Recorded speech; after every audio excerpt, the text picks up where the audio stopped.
Sudah masuk celengan, Nabi bilangin anak muda, tapi Pak, uang tak tadi itu jatuh dari kantong tak? Apa poe masuk di celengan?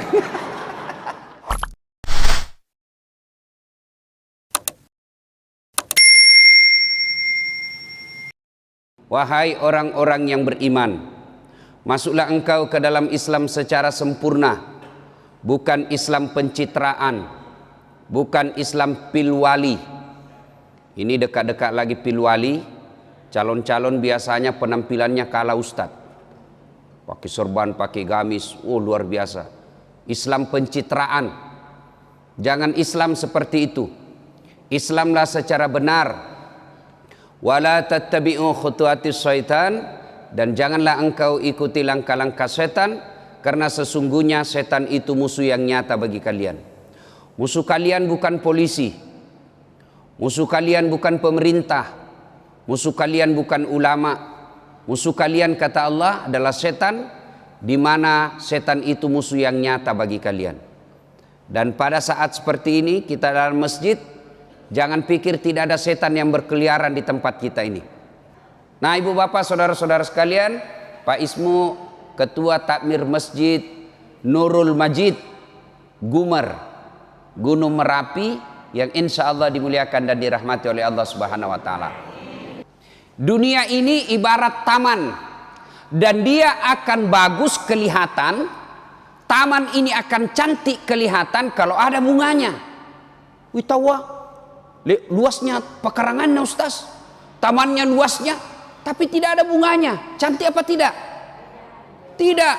Luas tamannya Ustaz, 1 hektar pekarangan rumahnya, tapi tidak ada bunganya, gersang, tidak ada rumput sama sekali. Bagus atau tidak? Tidak. Maka kalau dunia ini mau bagus, dunia ini mau cantik, dunia ini mau kokoh, maka harus dihiasi tanaman-tanaman. Tanaman apa? Ada 5. Kalau mau dunia ini baik, dunia ini nyaman dihuni, Makassar ini enak dihuni, maka harus ditanami 5 hal. Yang pertama, bi ilmil ulama, ilmunya para ulama. Maka Bapak Ibu saudara-saudara sekalian, kalau hidup di Makassar ini mau nyaman, maka harus banyak dakwah. Harus banyak syiar, dan syiar dan dakwah itu harus bisa hidup kalau ada kader-kader ulama. Kalau wafat ulama, meninggal seorang kiai, Allah mencabut ilmu di dunia, dan itu mengganti kiai sangat sulit. Kiai Nuddin MZ wafat, susah menggantinya. Guru kita Ihlam wafat, susah mencari penggantinya. Beda kalau kota, belum mati, banyak yang mau ganti. Coba. Maka kalau dunia ini mau nyaman, harus banyak ulama.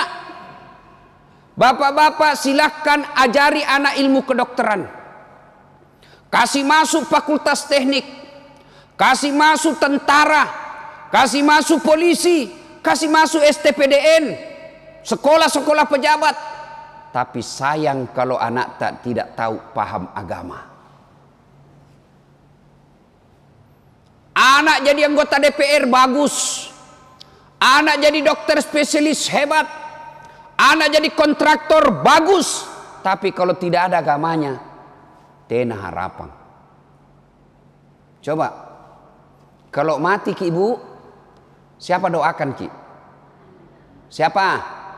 Suami tak kawin lagi. Mana kamu dulu waktu tak pengantin baru, Nabi bilang, kemanapun kau pergi aku akan mengikutimu. Nabi bilang apa? Laut kan ku seberangi, api kan ku terjang. Minum kopi saja na tiup. Ya, ya. Siapa yang doakan kita? Anak. Maka kalau anak tak bagus agamanya, meskipun ibu sudah dikubur, masih ada yang doakan. Anakku hebat saya Ustaz, pintar bahasa Inggris, Lah ya penjo bahasa Inggris puna tenaga mana? Woi Pak, anak tak hebat bahasa Inggris tapi tidak bagus agamanya, tidak tahu berdoa, untuk apa? Lihat anak-anak yang tinggi sekolahnya, tapi agamanya rendah, dinasehati orang tuanya. Bayangkan dijualkan ruko, warisan dari neneknya, nak jual rukonya bapaknya, pi ke sekolah ke Australia nak. Sekolah kau jauh-jauh supaya hebat kau pulang, tapi tidak bagus akhlaknya, tidak bagus agamanya, pulang dinasehati sama neneknya. Nah, jangko begitu, tidak bagus itu anak gadis keluar malam-malam sama cowok yang bukan suaminya. Apa nak bilang cucunya? Nah, anak yang dikasih sekolah ke luar negeri dijualkan ruko. Apa nak bilang? Apa tong kita tahu nek? Bayangkan, datang bapaknya, jangko kasih begitu nenekmu. Kita iya Pak, apa kita tahu? Kampungan ini bapakku. Apa? Ngapain? Jarako. Sekolah itu anakmu ndak ada agamanya. Berdoa anak tak nanti kalau meninggal, pintar bahasa Inggris. Bahasa Inggris sih berdoa. Hei. Kira-kira kalau berdoa ya anak itu yang kursus bahasa Inggris, yang nak bayar 300.000 satu bulan. Berdoa bahasa Inggris sih berdoa. Oh my God, please help me my mother. Talekang. Maka itu semua bisa kita dapat kalau ada kader ulama. Maka masjid sebaiknya satu masjid ada kader ulama di masjid itu.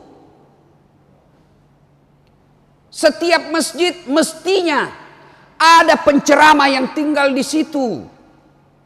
Ada tetangga kita yang paham agama, meskipun sedikit saja pesertanya. Selesai salat subuh seperti ini, bikin tablik, bikin pengajian, meskipun cuma 2, 3, 4 orang yang hadir. Saya tidak pernah mondok pesantren. Satu-satunya pondokan yang pernah kuikuti pondok waktu saya kuliah. Pondokan Ramsis. Tidak pernah saya sekolah agama secara khusus. Tapi di mana saya belajar agama? Saat saya masih kecil di kampung, selalu ada ceramah-ceramah kita di subuh hari. Meskipun cuma 5 orang yang hadir, 10 orang yang hadir, satu aja jadi ulama dari 10 itu sudah luar biasa menyelamatkan Gunung Merapi. Masjid sekarang rau cantik-cantik Pak. Ber-AC, mewah lampunya. Tapi seperti rumah sakit. Tahu rumah sakit? Tahu? Cantik toh. Bersih, ber-AC, rapi. Apa isinya? Orang sakit. Jangan seperti itu masjid kita. Biar masjid kita kecil, tidak terlalu rapi, tidak terlalu mewah, tapi di dalamnya selalu ada pengajian. Maka Pak Ismo, pikirkan dengan teman-teman panitia masjid, bagaimana supaya ada pengajian di masjid ini minimal 2 kali sepekan. Dan kita juga jamaah tahu diri ki juga. Kalau pergi ke pengajian, nah ada celengan diedarkan, isi tonginjo. Dia kok kikili. Kalau lewat celengan di depan tak pura-pura kena SMS. Ndak nalia, begitu lewat balik. Pernah ada orang sekya sekali lewat celengan depannya. Nah ambil kot. Nah cari yang paling kecil 2.000 kasih masuk. Selesai itu kasih masuk, tiba-tiba lewat lagi tu celengan, ditepuk pundaknya sama anak muda di belakang. Pak, nah dorong 100.000. Wih, dalam hatinya ini bapak, jago nih anak muda. Nak ke 2.000 jadi si bilang ngang 100.000, langsung nak sambut, nak kasih masuk celengan. Sudah masuk celengan, nak bilangin anak muda, tapi Pak, uang tak tadi tu jatuh dari kantong tak? Apa poe masuk di celengan? Begitu sekeknya ini orang, bubar itu jamaah, nah datang itu takmir masjid. Nah bilang tabe, ada uang di situ, salah masuk tadi itu di celengan. Lah, Ini masjid bisa makmur, dakwah bisa jalan kalau ada donatur.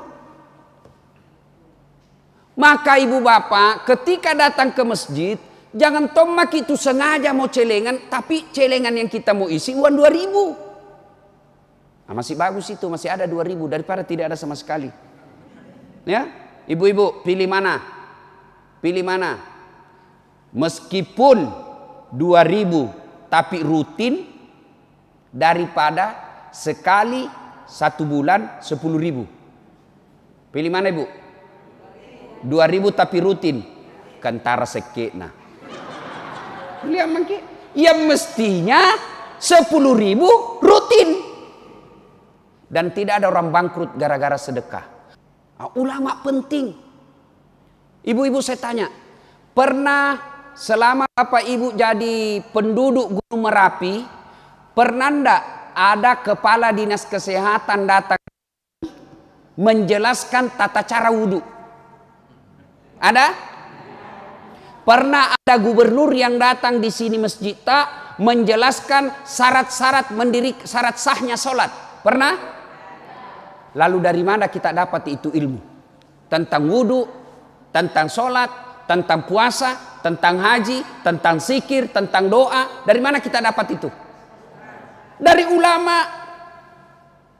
Maka tidak mungkin kita bisa beragama dengan baik tanpa ilmunya para ulama. Maka cintai ulama. Jangan kau cintai dasatnya. Enggak. Jangan cintai Kiai Haji Zainuddin MC-nya. Jangan cintai guru kita Sanusi Baco dirinya, tidak. Tapi apa yang kita cinta dan kita hormati? Ilmunya. Pak disengena. Dan orang yang mencintai ulama itu sama sesungguhnya mencintai Nabi. Kenapa? Al ulama'u warisatul anbiya. Ulama adalah pewaris para nabi. Bapak saudara-saudara sekalian, mencintai ulama. Maka adik-adik sekalian, silahkan belajar bahasa Inggris, silahkan belajar bahasa Korea, silahkan kau belajar aritmatika, silahkan kau belajar ilmu tentang komputer, antariksa dan lain sebagainya. Tapi jangan lupa belajar agama. Itulah sebabnya Al-Quran menjelaskan, yarfa'illahu alladhina amanu minkum walladzina utul ilma darajat. Allah mengangkat beberapa derajat di antara kalian, orang yang beriman dan berilmu pengetahuan. Maka tempat-tempat seperti ini, kalau ada kita lihat iklan-iklan takblik, iklan-iklan pengajian, datang ki. Kalau kita tidak dapat ilmunya, kita dapat pahalanya. Duduknya orang mendengar ceramah, duduk saja, belum lagi mencatat, belum lagi pemahamannya, belum lagi diamalkannya. Duduk saja dengan mendengar ceramah sejam, sama nilai keutamaannya sholat tahajud 1 malam suntuk. Ada pernah di sini sholat tahajud 1 malam suntuk? 1 malam suntuk itu maksudnya dari jam 8 malam sampai jam 4.30 subuh. Ada pernah sembahyang tahajud itu 1 malam suntuk, 1 malam penuh? Ada. Sembahyang tarawih saja 8 rakaat panjang bacaan tobat-tobat mau. Nah karena dia tali kanan joi mah tena mau tidak mau lagi pilih gumer. Ya? Nah ibu-ibu saudara-saudara sekalian, maka ketika ada takmir seperti ini, datanglah. Kalau kita tidak datang dapat ilmunya, kita dapat nilai keutamaannya. Insya Allah, apalagi kalau mampu kita amalkan. Nah ibu bapak saudara-saudara sekalian, karena waktu yang sangat terbatas, 1 mau dulu. Sebenarnya masih ada 4. Insya Allah mudah-mudahan umur panjang kita lanjutkan lagi pada sesi yang akan datang.